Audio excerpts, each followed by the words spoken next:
नमस्कार, video app में आपका बहुत बहुत स्वागत है। आपके साथ मैं हूं मोनू चहल, हमारे साथ समीप राजगुरु सर भी हैं और प्रशांत त्यागी भी हैं। क्रिक वीडियो में आज हम बात करेंगे उस मुकाबले की दोस्तों, एक तरफ तो केकेआर है और दूसरी तरफ आरसीबी है। अगर आप केकेआर की बात करेंगे तो लगातार जीत के बाद भाई उनका जो कॉन्फिडेंस है वो हाई है, लेकिन आरसीबी अब कहीं ना कहीं देखें तो दहलीज पे खड़ा प्लेऑफ की। अगर एक मैच जीते तो उनका प्लेऑफ लगभग पक्का हो जाएगा। और दूसरी तरफ वो केकेआर जो लगातार 4 जीत के बाद आया है, और केकेआर के लिए हालांकि थोड़ा चैलेंजिंग होगा बिकॉज वो रायपुर में खेलेंगे और रायपुर का पिच हमने देखा पिछले मुकाबले में थोड़ा सा फंसा फंसा रहता है। तो ऐसे में अजिंक्य रहाणे कंपनी के लिए तो भाई करो या मरो की लड़ाई, क्योंकि एक हार उनको प्लेऑफ से बाहर कर देगी। लेकिन जो आरसीबी है उनको वो तो बेताब है भाई, एक मैच और जीतें और सबसे ऊपर जाएं। समीप सर, इन दोनों टीमों को देखकर सबसे पहले थॉट क्या आता है कि यार जो आरसीबी है पिछला मैच जीते लेकिन वो कन्विंसिंगली नहीं जीते, थोड़ा सा स्ट्रगल करके जीते, लास्ट में रोमारियो के रन नहीं आए। हालांकि फिर भी भुवनेश्वर कुमार उस मैच के हीरो बने थे जिन्होंने बॉल से अच्छा किया, बैट से अच्छा किया। इस टीम को आप कैसे देखते, खासकर रायपुर की पिच पर? नहीं, मेरे थॉट्स बिल्कुल वैसे ही जैसे पंजाब किंग्स वर्सेस डीसी के थे। पंजाब किंग्स नाम बड़ा था लेकिन मुझे मालूम था काम छोटा कर रहे हैं। आरसीबी वैसा ही है, भले ही पॉइंट्स टेबल पर टॉप पे है लेकिन टॉप टीम की तरह खेल नहीं रही है वो। और पिछला मैच वो जिस तरीके से बचकर निकल के आई है और उससे पहले लगातार जो परफॉर्मेंसेज आए हैं, विराट कोहली का लगातार परफॉर्मेंस डिप होना, कहीं ना कहीं अगर फर्स्ट थॉट की बात करूं तो केकेआर मुझे बहुत फॉर्मिडेबल लगी है और बहुत ऐसी टीम लगी है जो कमबैक करना चाह रही है, जो ऐसा देख के लग रहा है कि जिसमें फाइट बैक करने की इच्छा है, जो ये दिखाना चाहती है कि चलो हम प्लेऑफ्स के लिए भले क्वालिफाई ना करें लेकिन हम एक अच्छा फिनिश करके इस टूर्नामेंट से जाएंगे। मुंबई इंडियंस की तरह सरेंडर नहीं किया हुआ है, एलएसजी की तरह सरेंडर नहीं किया हुआ है, तो मुझे लग रहा है कि एक टफ मैच हो सकता है। और रायपुर में ऐसा नहीं है कि आरसीबी को बहुत बड़ा एडवांटेज है बैंगलोर में जैसा होता है। तो फर्स्ट थॉट की अगर जैसे बात करें तो मुझे लगता है एक टफ मैच, एक अच्छा मैच यहाँ पर देखने को मिल सकता है। और बड़ी बात नहीं है कि यहाँ पर उलटफेर हो जाए, केकेआर जो है पासा ना पलट दे यहाँ पर आरसीबी के लिए, क्योंकि आरसीबी अभी तक कोई पिछले कई मैचेस से मैं देख रहा हूँ आरसीबी भी अपने परफॉर्मेंस को ऊपर लेके नहीं जा पा रहा है, लगातार डिप ही आया उनका। पिछला मैच हम सबको याद है किस तरीके से वो जीते थे, बिल्कुल बहुत लकी थे कि वो उस मैच को जीत गए और आज पॉइंट्स टेबल पे नंबर 1 पर है। बिल्कुल, और पिछले मैच में तो रन भी उतने नहीं थे। लेकिन अगर आप दोनों टीमों की बात करें और रायपुर ये मुकाबला है, अगर हेड टू हेड की बात करें तो दोनों टीमों के बीच अब तक कुल मिलाकर 36 मैचेस हुए हैं, जिसमें आरसीबी ने 15 जीते हैं और केकेआर ने 20 मुकाबले जीते। एक मैच का नतीजा भी नहीं निकला है। लेकिन अगर आप आरसीबी की बैटिंग की बात करेंगे, ये दोस्तों इनकी प्लेइंग 11 है जो इस मुकाबले में हो सकती है। इस टीम में देखें तो भाई जैकब बैथल, विराट कोहली, हालांकि अब देखना दिलचस्प रहेगा कि बैथल खेलेंगे या फिर फिल शॉट टीम में आ जाएंगे। हालांकि टीम के साथ जुड़ गए हैं वो। इसके अलावा देवदत्त पडिक्कल है, रजत पाटीदार, कुणाल पंड्या, जितेश शर्मा, हालांकि इनका फॉर्म भी सबसे बड़ा कंसर्न है इस टीम के लिए। इसके अलावा टीम डेविड है, रोमारियो शेफर्ड, राशिद इस्लाम, भुवनेश्वर कुमार, और इसके अलावा जोश हेजलवुड और श्रेयस, जो कि आपको इंपैक्ट में नजर आ सकते हैं। प्रशांत, इस टीम को देखकर ऐसा लगता है कि भाई इनके पास वो बड़े नाम भी हैं, चाहे भुवी की बात करें, आप जोश की बात करें या विराट की बात करें, पाटीदार इवन बहुत अच्छा खेल रहे हैं। लेकिन सवाल हो जाता है कि यार इनकी जो ओपनिंग जोड़ी है वो कहीं ना कहीं स्ट्रगल कर रही है। जैकब बैथल ठीक है भाई, कभी चले ऑन ऑफ उनका रहता है, लेकिन क्या आपको लगता है इस मैच में बैथल नहीं फिल शॉट होना चाहिए? यार देखो, वो बात ठीक है, आप जितने भी एक्सपर्ट है वो चाहते हैं कि फिल शॉट खेले, लेकिन जैकब बैथल अभी तक खेलते हुए आए हैं तो आप अब उन पर ही भरोसा कर सकते हैं, क्योंकि अब आप लीग के इस मोड पर आकर आप ये नहीं चाहेंगे कि आप जैकब बैथल को बाहर कर दें, क्योंकि आपकी जो है ना प्लेइंग 11 सेटल नजर आ रही है। अभी एक दो प्लेयर्स हैं, आप उनको अगर वो परफॉर्मेंस नहीं दे पा रहे हैं तो ऐसा नहीं कि आप उनको बाहर कर देंगे, आपको जो है ना अब इनको बैक करना पड़ेगा। जो अपनी प्लेइंग 11 लगातार आप खिला रहे हो उसी के साथ आपको अब जाना पड़ेगा। लेकिन इस टीम में कहीं ना कहीं अगर मैं बात करूं तो विराट कोहली ने भी अभी पिछले कुछ मैचेस से रन नहीं बनाए हैं। सिर्फ इस टीम में जो सबसे अच्छा पॉजिटिव हुआ है वो ये है कि भुवनेश्वर कुमार लगातार अच्छा प्रदर्शन कर रहे हैं, क्योंकि भुवनेश्वर कुमार ने जिस तरह से पिछले मैच में बॉलिंग की, बैटिंग में भी उन्होंने आकर 6 जड़ा। मुंबई के खिलाफ मैच में जब जरूरत थी कि भाई आपको प्रेशर हटाना है, तब जो है भुवनेश्वर कुमार ने आके 6 जड़ दिया। तो कहीं ना कहीं इस टीम में बहुत सारे वीक लिंक्स भी हैं। अगर बात करें आरसीबी की तो इसमें आप देखिए जितेश शर्मा उस तरह की बैटिंग नहीं कर रहे हैं। उसके अलावा कृणाल पांड्या, इन्होंने पिछले मैच में बेशक रन बना दिए लेकिन कृणाल पांड्या पर भी आप विश्वास नहीं कर पा रहे हैं। और टीम डेविड लगातार खराब फॉर्म से जूझ रहे हैं। तो इस टीम में भी मुझे बहुत सारे वीक लिंक्स नजर आ रहे हैं। लेकिन बैक टू द पॉइंट, मैं वही कहूंगा सर कि भुवनेश्वर कुमार इस टीम के लिए एक तुरुप का इक्का साबित हो रहे हैं, क्योंकि जब जरूरत पड़ रही है वो विकेट निकाल के दे रहे हैं, चाहे वो शुरुआत के ओवर्स हो चाहे वो डेथ ओवर्स हो। भुवनेश्वर कुमार ने अब तो मांग भी उठने लगी है कि उनकी टीम इंडिया में वापसी होनी चाहिए, क्योंकि उन्होंने जिस तरह की परफॉर्मेंस दिया, ऐसा नहीं है कि एक दो मैचेस में उन्होंने सिर्फ परफॉर्म किया है, अभी तक हर मैच में भुवनेश्वर कुमार ने अपनी परफॉर्मेंस दी है। तो सर आपको भी लग रहा है ये बात कि भुवनेश्वर कुमार इस टीम के लिए तुरुप का इक्का साबित हो रहे हैं? तुर्प का होना तो नहीं चाहिए, लेकिन तुर्प का साबित हो ही रहे हैं। हम सबको मालूम है पिछले मैच के मैन ऑफ द मैच हैं। अगर वो आखिरी में आके वो छक्का नहीं लगता तो आप मैच हार जाते उस समय। वो बाई चांस वो छक्का लग गया, भुवनेश्वर के पास वो एबिलिटी है छक्के लगाने की, या कहें बाजुओं में इतना दम है कि वो बाउंड्री पार करा सकते हैं। उनकी जगह अगर कोई युजवेंद्र चहल होता वहां पर बैटिंग कर रहा होता, या फिर आप लगा लो बुमराह भी बैटिंग, बुमराह मार लेते हैं लेकिन बुमराह भी इतने कंसिस्टेंटली और इतनी अच्छी बैटिंग नहीं कर पाते। कुलदीप यादव जितना भुवनेश्वर कुमार कर लेते हैं, तो वो आके छक्का लग गया तो मैच जिता दिया। बॉलिंग वो लाजवाब कर रहे हैं, लेकिन यहां पर जो असली काम है वो है जेकब बेथल का और विराट कोहली का, कि आप अच्छा स्टार्ट दें। आपको फिल सॉल्ट की जगह यहां पर जगह मिला, तब भी आप कुछ नहीं कर पाए, पिछले मैच में भी कुछ नहीं किया। और सबसे बड़ा जो डिसअपॉइंटमेंट हो रहा है वो हो रहा है विराट कोहली का, क्योंकि कुछ भी आप कह लो कि विराट कोहली पर टीम ये डिपेंडेंट नहीं है, ये बात तो सही है, लेकिन जैसे रोहित शर्मा है वैसे विराट कोहली है। ये दोनों खिलाड़ी ऐसे, या धोनी, ये कुछ ऐसे खिलाड़ी हैं जहां पर आप अगर मझधार में हो और ये बीच पे हैं अभी, बीच मतलब सी बीच में नहीं, बीच पे है ना इन द मिडल, तो अगर वो खेल रहे हैं, बैटिंग कर रहे हैं, धोनी बैटिंग कर रहे हो, रोहित बैटिंग कर रहे हो, आप मालूम चला 135 पे 5 है और आप 230 चेज करना है, आपको 235 पे ही भरोसा होता है कि विराट है या रोहित है या धोनी है, आप कर लोगे। लेकिन आज भी वही जो है ना माइंडसेट अभी भी है कि विराट है तो बहुत कुछ हो जाएगा। विराट के आउट होते अभी भी फैंस का भी जो होता है दिल मायूस हो जाता है, निराश हो जाते हैं, उम्मीदें टूट जाती हैं, और उसका असर अभी भी हम देख रहे हैं ड्रेसिंग रूम में पड़ता है। बहुत बार जो है, इस पिछले मैच में भी देख लो आप, तो विराट का ना चलना एक बहुत बड़ा सेटबैक है आरसीबी के लिए। मुझे लगता है विराट को अपना परफॉर्मेंस, वैसे विराट को ज़्यादा दिन तक खामोश नहीं रहते हैं, लेकिन मुझे लग रहा है कि विराट को जेकब बेथल की कमी भी पूरी करनी होगी, या उनके अगर जगह फिल सॉल्ट आते हैं, फिल सॉल्ट भी कुछ ऐसा नहीं कि शतक पे शतक जड़ रहे थे वो जेकब बेथल से पहले, और उनको भी ड्रॉप ही किया गया था टीम से। लेकिन विराट कोहली को ओपनर के लिहाज से ना सिर्फ अपना छोर बल्कि सामने वाले छोर से भी बैटिंग करनी है, दोनों को संभाल कर आगे लेके जाना है। एक ऐसी जगह पर वो अपना विकेट या फिर आउट होने तक वो ऐसा फाउंडेशन बनाकर जाएं आरसीबी के लिए, जहां एक आप बड़ा स्कोर कर सकते हो, या एक आप बड़ा चेज अगर कर रहे हो तो वहां से चेज के लिए वो नींव जो है रख कर जाए। विराट कोहली का रोल बहुत इंपॉर्टेंट है आज। आप मतलब ये बहुत रेयर एक ऐसा खिलाड़ी बच गए हैं, विराट और रोहित, जो कितने भी बड़े बड़े खिलाड़ी हो टीम में, चाहे कुछ भी हो, आप देखो पिछले मैच में जब मुंबई और आरसीबी का मुकाबला था, हर जगह पोस्टर किसके छपे हुए थे? जय वीरू के छपे हुए थे कि आज जय वीरू आमने सामने है ना। हाँ, तो ये आमने सामने इन्हीं के शक्ल लग रहे हैं, कप्तान नहीं, कोई नहीं, विराट वर्सेस रोहित, विराट वर्सेस रोहित हुआ ना, ये दोनों बड़े दिग्गज खिलाड़ी हैं। तो इस आरसीबी की जो सबसे बड़ी प्रॉब्लम हो रही है, विराट अगर यहां पर फॉर्म में आ जाए ना, तो आप देखना पूरी टीम बदल जाएगी। लेकिन फिलहाल इनकी पूरी बैटिंग इस समय जो है ना स्ट्रगल कर रही है, पूरी बैटिंग, और इस स्ट्रगल से निकालने में विराट का एक बहुत इंपॉर्टेंट रोल होगा। और जेकब बेथल भी बहुत डिसअपॉइंटिंग रहा है, क्योंकि हमें उम्मीद थी वर्ल्ड कप में देखकर जिस तरीके से बैटिंग की थी, यंगस्टर 21 साल का, बहुत डिसअपॉइंट किया उन्होंने भी। मुझे लग रहा है आरसीबी के लिए स्ट्रगल है बैटिंग में। वो बात तो ठीक है, लेकिन इसमें 2 डक विराट के हैं, और अगर आप देखें इस टीम में, आपको लगता है जितेश और रोमारियो शेफर्ड को तो निकाल देना चाहिए जैसा इनका परफॉर्मेंस है, क्योंकि इनके तो रन ही नहीं आए हैं। रोमारियो को तो डेफिनेटली जितेश एक छक्का तो लगा के गया, एक तो छक्का लगा के गया, 17-18 रन तो बना के गया, मतलब बट मैच डेफिनेटली नहीं, मैच तो किसी ने भी फिनिश नहीं किया। मैच तो रसिक सलाम डर ने, पर कृणाल पांड्या ने एटलीस्ट मैच बना दिया ना। कृणाल का अगर आप बात करोगे तो कृणाल से आप एक्सपेक्ट कर सकते हो कि वो फिनिश करें, लेकिन आप जितेश जो आप इतना ऊपर भेज रहे हो, जितेश से आप उतना, आप ऐसा वाला बैट्समैन है कि आएगा कैमियोज खेलेगा ये। लेकिन कृणाल ने तो अपने आप को प्रूव किया है कि he is one of the best allrounder. ऐसा ऑलराउंडर तो इस समय पूरे आईपीएल में नहीं है जैसा कृणाल है, बिल्कुल। लेकिन कृणाल के साथ ये है कि उसके जिस तरीके से क्रैम्प्स आए, उसको देख के मैं बड़ा शॉक्ड हूं कि आदत ही नहीं है लंबी पारियां खेलने की। 50-60 रन बना दिए तो पूरा बॉडी क्रैम्प कर गया उनका, तो वो एक अलग प्रॉब्लम है। लेकिन रोमारियो शेफर्ड को तो डेफिनेटली ड्रॉप करना चाहिए। रोमारियो शेफर्ड जो कहते हैं ना, एक्चुअली में जो नालायक खिलाड़ी होता है ना, वो नालायक खिलाड़ी है। जिस तरीके से पिछले मैच में उसकी बैटिंग देखने को मिली है, आराम से मैच जिता सकता था। 30 यार्ड के घेरे में कैच आउट हुआ है, और वो भी पूरा शॉट मारने गया है, ना बॉल देख रहा है, ना बैटिंग हो रही है, ना फुटवर्क है, गेंद का टप्पा भी नहीं पकड़ता है। तो रोमारियो शेफर्ड ज्यादा बड़ा प्रॉब्लम ये हो रहा है, क्योंकि जिस समय रोमारियो शेफर्ड आ रहे हैं उस समय आपको 18 गेंदों में 40 रन चाहिए, 45 रन चाहिए, 38 रन चाहिए। जितेश काफी ऊपर आ रहा है। जितेश जब आ रहा है तब काफी सारे ओवर्स बाकी हैं, जितेश आउट होके जा रहा है, डेफिनेटली जितेश की जगह भी नहीं बनती है। लेकिन आप जितेश को एक बार को झेल लोगे, क्योंकि जितेश को ना ढकने वाले बहुत हैं, जैसा कि कृणाल पांड्या ने उनको कवर कर लिया। लेकिन जब रोमारियो शेफर्ड खेलने आ रहा है, शेफर्ड को कवर करने वाला कोई नहीं है, क्योंकि उसके बाद कोई भी नहीं है। वो तो बाय चांस किस्मत वाली बात थी कि वो आखिरी में आप जीत गए।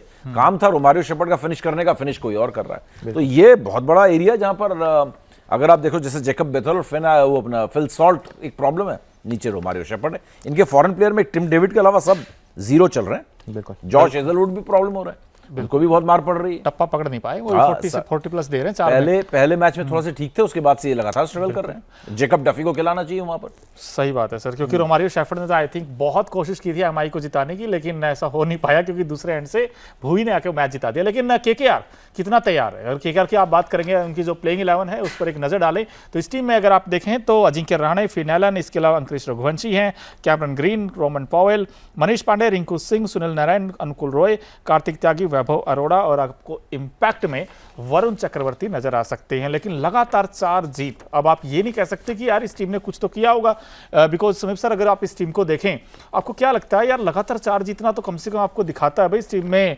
कहीं ना कहीं देखें मजबूती तो है। मनीष पांडे संभावित 11 में। जी बिल्कुल सर, पिछले मैच में वो खेले थे। हाँ, कैसे किसकी जगह आए हैं वो बेसिकली याद आ रहा है कुछ, मुझे तो याद नहीं आ रहा है, लेकिन मनीष पांडे की जगह बनती नहीं है बिना मतलब खेले ही मैं कह सकता हूँ।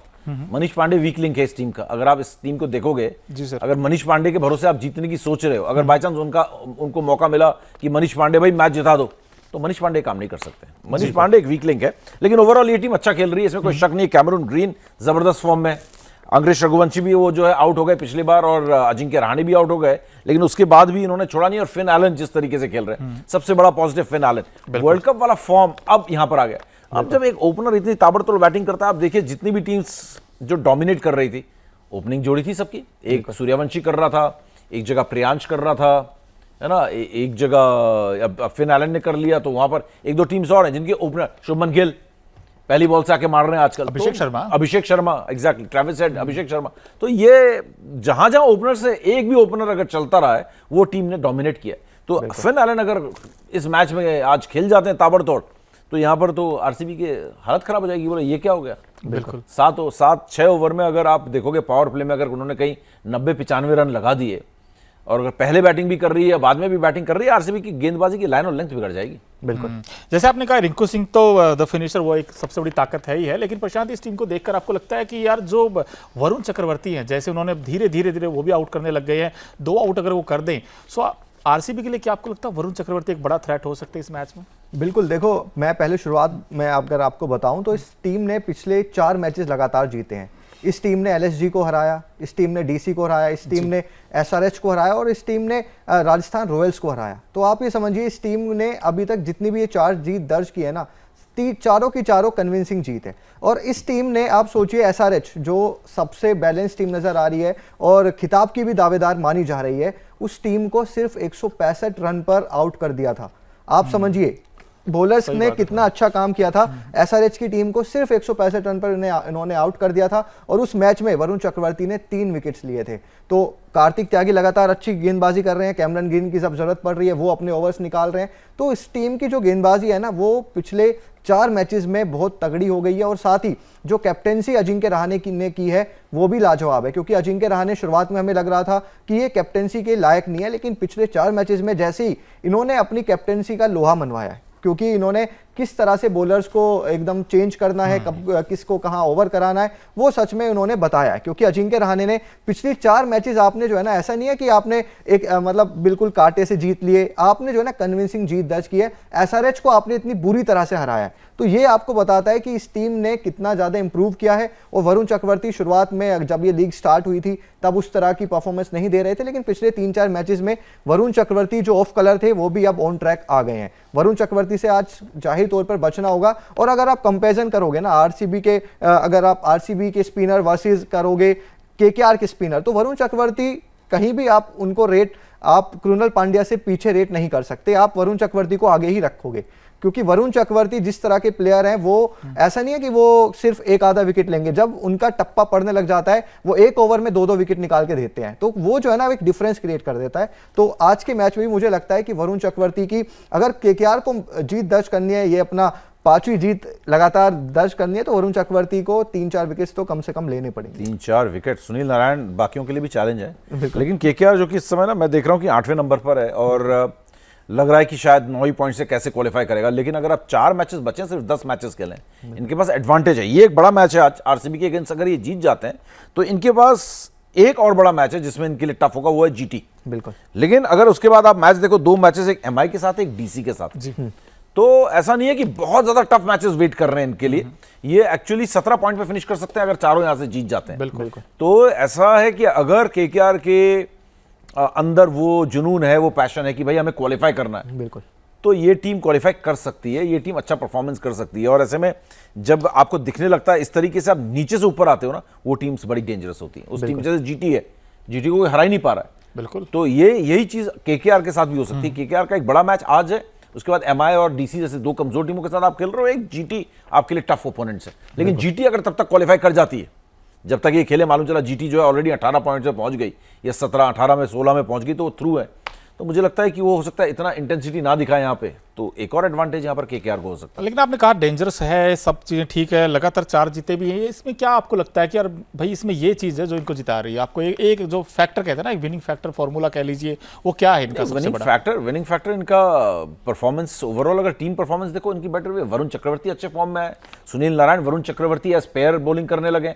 और अगर आप इनकी बैटिंग भी देख लो, बैटिंग में कैमरून ग्रीन अच्छा कंट्रीब्यूट करने लगे, और रिंकू सिंह ने जो कमाल किया, मैं रिंकू को लगातार बोल रहा हूँ, रिंकू ने वो जो मैच फिनिश करके वो जो उनका जो सुपर ओवर जिताने के बाद से जो इस टीम में जो एक ट्रांसफॉर्मेशन आया है, सेल्फ बिलीव जो आया, वो एक अलग लेवल पे लेके गया। और दूसरी चीज एक और हुई है कि केकेआर ने स्टार्टिंग से बहुत पुअर परफॉर्मेंसेस किए, इनकी इंटेंसिटी और एनर्जी उस समय यूज ही नहीं हुई ऐसा लगता है। तो गाड़ी में पेट्रोल बहुत है इनके। बाकी टीम्स क्या है कि लगातार जो जीत रही थी, उनका डिप आना एकदम लाजमी था कि आप एक फेज में आओगे जहां आपका ग्राफ नीचे आएगा ही आएगा। तो इन्होंने वहां पर पकड़ा जब बाकियों का ग्राफ नीचे आ रहा है, इनका ग्राफ ऊपर जा रहा है। तो बहुत सारी चीजें, बहुत सारे फैक्टर्स हैं, लेकिन सबसे बड़ी चीज है टीम में सेल्फ बिलीव दिख रहा है। अजिंक्य रहाणे की कप्तानी में भी ठीक ठाक अब निखार सा दिख रहा है, हर चीज, कैमरून ग्रीन का फॉर्म भी अच्छा दिख रहा है। तो एक बार जब चीजें एक साथ जुड़ जाती हैं, अच्छी होने लगती है, तो सब कुछ अच्छा लगने लगता है। तो केकेआर इसलिए अब स्ट्रॉन्ग यूनिट लग रही है। और आरसीबी इस समय, मतलब आरसीबी के खेमे में ये कोई कॉन्फिडेंस का ना उबाल नहीं आ रहा होगा कि हम केकेआर को हरा देंगे कल, हमारे लिए जी केक वॉक है, हम जाएंगे और हमें तो जीत मिल जाएगी। आरसीबी भी डरा हुआ होगा इस समय कि केकेआर को वो होमवर्क कर रहा होगा कि किसको कहां रोकना है, बिल्कुल, कैमरून ग्रीन को कैसे रोकना है, सुनील नारायण को कैसे खेलना है, वरुण चक्रवर्ती को क्या करना है, ये फिन एलन जो कि सडनली बीस्ट बन गया है, इसको कैसे रोकना है। तो ये सारी चीजें यहाँ पर आरसीबी को भी परेशान कर रही होगी। सही बात है, क्योंकि थोड़ा डरा इसलिए होगा क्योंकि जो मैच है भैया रायपुर में, और रायपुर में पीआर यानी कि पिच रिपोर्ट क्या कहती है, एक बार उस पर नजर डालते हैं। क्योंकि अगर आप पिच की बात करेंगे तो ये बैलेंस सरफेस है, जहां पर बैट्समैनों के लिए बहुत कुछ है, गेंदबाजों के लिए भी है, और खासकर इनिशियल फेज अगर आप देखोगे तो यहाँ पर तेज गेंदबाजों को मदद मिलती है। अगर आप थोड़ा सा गेंद आगे डालेंगे तो आपको मूवमेंट भी मिलेगी। तो ऐसे भूवी खतरनाक हो सकते हैं, उस तरफ से कार्तिक भी अच्छा बॉल डालते हैं। इसके अलावा इस पिच की बात करें तो यहाँ पर नए गेंद के साथ यहाँ पर देखा तेज गेंदबाज तो इफेक्टिव होते ही होते हैं, लेकिन जो बैट्समैन है अगर एक बार सेट हो जाए, एक बार नजरें जम जाए, तो उसके बाद बड़ा स्कोर भी कर सकते हैं, और स्पिनर बाद में आकर इफेक्टिव हो सकते हैं। हालांकि यहां पर हमने ये भी देखा है कि जो मैचेस हैं, अगर आप टॉस बड़ा इंपॉर्टेंट हो जाता है, क्योंकि जो बाद में चेज करता है उसके लिए चीजें थोड़ी आसान हो जाती हैं। क्योंकि जो आंकड़े हैं वो ये कहते हैं दोस्तों, अब तक 7 मुकाबले खेले जिसमें जिस टीम ने पहले बैटिंग की है उसने 2 जीते हैं, और जिसने बाद में बैटिंग यानी कि चेंज किया है उस टीम ने 5 मुकाबले जीते हैं। और जो एवरेज स्कोर है वो थोड़ा सा शॉकिंग है, क्योंकि यहाँ पर सिर्फ 150 का एवरेज स्कोर है। और पिछले मैच में हमने देखा जिस मैच में स्ट्रगल किया आरसीबी जीता, उसमें कुछ ज्यादा बड़े रन नहीं बने थे। ये सारी चीजों को फैक्टर को देखते हुए आपको लगता है कि जो टीम टॉस जीते शायद वो पहले बॉलिंग ही प्रेफर करे? 100%। आप इतना अच्छा रिकॉर्ड है बैटिंग सेकंड, तो आप हर समय यही चाहोगे कि चेस करो। कल भी आप परसों का वो जो दिल्ली वाला धर्मशाला का भी जो मैच था, पहला मैच था वहां पर, और हमने कहा था कि जैसे ही जो टॉस जीतेगा उसको एडवांटेज हो जाएगा, 50-50 लग रहा था। डीसी ने टॉस जीता और तुरंत बॉलिंग की और चेस कर गए वो। तो रायपुर में मुझे वही लग रहा है, बिल्कुल अब आप एक मैच देख चुके हो, अब आपको समझ में भी आ गया, आप टॉस जीतोगे पहले बॉलिंग करोगे। और मुझे अगर आप इससे पहले की पूछो कि कौन आपको फेवरेट लग रही है, तो मुझे बहुत छोटे से मार्जिन से, ज्यादा बड़े मार्जिन से नहीं, छोटे से मार्जिन से आरसीबी फेवरेट लग रही है बहुत। मतलब मैं कहूंगा कि 45-55 से भी कम, मैं कहूंगा 48-52। ओहो, बहुत कम, मतलब 2-4% का इधर उधर है मैच स्टार्ट होने से पहले। क्योंकि आरसीबी बिल्कुल परफॉर्मेंस आरसीबी का कन्विंसिंग है ही नहीं पिछले कई मैचेस से। ऐसा देख के लग ही नहीं रहा कि ये टॉप टीम और आईपीएल की सबसे बैलेंस्ड टीम है। अगर आप प्लेयर्स के एज के हिसाब से कहो, आप बैटिंग बॉलिंग के हिसाब से कहो, ऐसा लग ही नहीं रहा कि सबसे बैलेंस टीम है, जबकि ऑन पेपर से ही है। बिल्कुल, टक्कर जो है कांटे की होने की उम्मीद है। और आपको क्या लगता है प्रशांत, जाते जाते कि कौन टीम यहाँ पे फेवरेट हो सकती है, कौन बाजी मारेगी? देखो मुझे 60% लग रहा है, 60% आरसीबी और 40% केकेआर, क्योंकि केकेआर ने भी अपनी परफॉर्मेंस रेस की है, और आरसीबी भी चाहेंगे कि यार हम एक और मैच जीतकर आगे हम बढ़े और प्लेऑफ में सबसे पहले हम क्वालिफाई कर जाएं, लेकिन तब भी मुझे लग रहा है आरसीबी की टीम वो 60% वो इस मैच को जीत सकती है। बिल्कुल जीत सकती है, लेकिन वाकई ये जो मैच है बड़ा शानदार होने की उम्मीद है। और दोस्तों, क्रिक वीटो में हम हर रोज आपके लिए आईपीएल 2026 के सारे मैचेस के प्रीव्यू लाते रहेंगे। लेकिन दोस्तों, प्लीज आप वीटो ऐप को डाउनलोड भी कीजिए बिल्कुल फ्री में, गूगल प्ले स्टोर से भी, ऐप स्टोर से भी, और पूरे आईपीएल 2026 का यूं ही मजा लीजिए। Thank you so much for watching.